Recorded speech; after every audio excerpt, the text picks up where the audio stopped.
கடும் அதிருப்தியில் இருந்த விடுதலை சிறுத்தைகள் கட்சிக்கு திமுக கூட்டணியில் மேலும் ஒரு தொகுதி ஒதுக்கப்பட்டுள்ளது.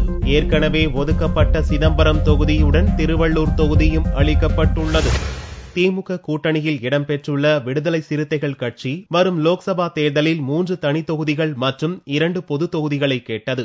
ஆனால் கடந்த முறை வெற்றி பெற்ற சிதம்பரம் தொகுதியை மட்டுமே ஒதுக்க திமுக முன் வந்தது. கடந்த முறை ஒதுக்கி விடுதலை சிறுத்தைகள் வெற்றி பெற முடியாத விழுப்புரம் தொகுதியையும் ஒதுக்க திமுக மறுத்துவிட்டது. இதனால் கடும் இழுபறி ஏற்பட்டு இறுதியில் ஒரு தொகுதியை மட்டும் திருமாவளவன் ஏற்றுக்கொண்டார். ஆனால் இதில் கடும் அதிருப்தியடைந்த விடுதலை சிறுத்தைகள் கருணாநிதி, ஸ்டாலின் உருவ பொம்மைகளை கொளுத்தி பல இடங்களில் போராட்டங்களில் ஈடுபட்டனர். அக்கட்சியின் ஆலோசனை கூட்டம் சனிக்கிழமையன்று சென்னை வேளச்சேரியில் நடக்க இருந்த நிலையில் திருமாவளவனை தொடர்பு கொண்ட திமுக தொகுதி உடன்பாட்டு குழுவினர் மேலும் ஒரு தொகுதியாக திருவள்ளூரை ஒதுக்குவதாக தெரிவித்தனர். இதையடுத்து திமுக தலைமை அலுவலகமான அண்ணா அறிவாலயம் வந்த திருமாவளவன் மீண்டும் உடன்பாட்டில் கையெழுத்திட்டார்.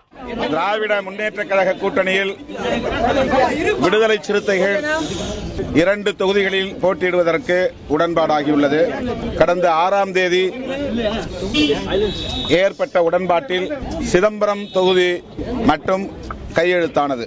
அதனைத் தொடர்ந்து இன்று திருவள்ளூர் தொகுதியும் சேர்த்து 2 தொகுதிகள் விடுதலை சிறுத்தைகளுக்கு திராவிட முன்னேற்ற கழக தலைவர் கலைஞர் அவர்கள் வழங்கியிருக்கிறார்.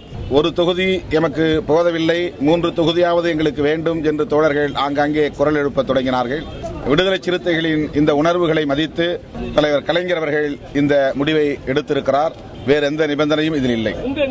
திமுக கூட்டணிக்கு கம்யூனிஸ்ட் கட்சிகள் வரவேண்டும் என்று அழைப்பு விடுத்த திருமாவளவன் இது தொடர்பாக அக்கட்சி தலைவர்களுடன் தொடர்பு கொண்டிருப்பதாகவும் தெரிவித்தார்.